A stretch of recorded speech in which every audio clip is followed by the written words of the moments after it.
તો કચ્છના ભુજ નગરમાં દારૂબંધીના લીરે લીરા ઉડ્યા હોય તે પ્રકારની ઘટના સામે આવી છે। કચ્છથી આ સમાચાર। ભુજ નગરમાં દારૂબંધીના લીરે લીરા ઉડ્યા છે। તો ભુજના બી ડિવિઝન વિસ્તારમાં દારૂના દૂષણે માથા મૂકી છે। તો જાહેર રસ્તા પર દારૂડિયાઓનું ઝૂમ બરાબર ઝૂમ અહીં જોવા મળી રહ્યું છે। તો દારૂ વેચનાર અને દારૂ ખરીદી પીનાર બંને બેફામ બન્યા છે। તો દારૂના નશામાં બજારની વચ્ચોવચ્ચ બંને બાઇક પરથી ધડામ પડ્યા।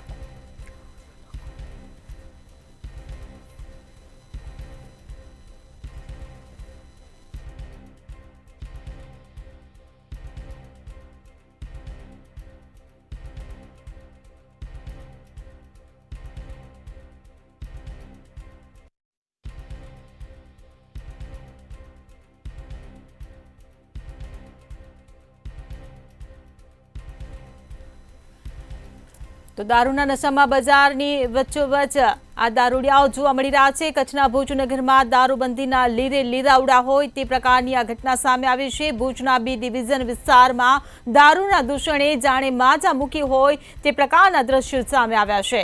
ત્યારે દારૂ વેચનાર અને દારૂ ખરીદીને પીનાર બંને બેફામ બન્યા હોય તેવું આ દ્રશ્યોમાં જોવા મળી રહ્યું છે।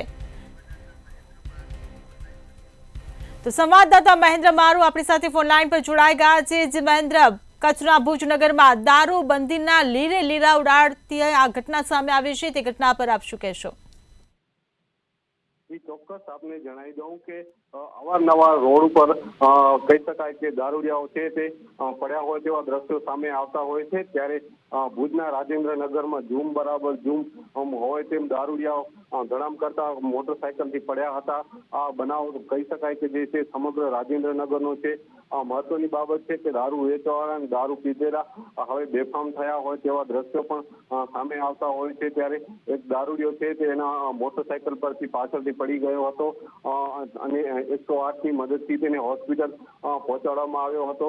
આ સમગ્ર કહી શકાય બનાવ ઉપર ભુજના બી ડિવિઝન વિસ્તારમાં દારૂનો દૂષણ જાણે માજા મૂકી હોય તેવો તાલ સર્જાયો છે। તો સાથોસાથ આજે બી ડિવિઝન પોલીસની હદ આવે છે, તેમની કામગીરી છે તે માત્ર કાગળ ઉપર હોય તેવું લાગી રહ્યું છે। બી ડિવિઝન વિસ્તારમાં હવે બુટલેગરો બેફામ કહી શકાય થયા હોય તેવું પણ સામે આવી રહ્યું છે।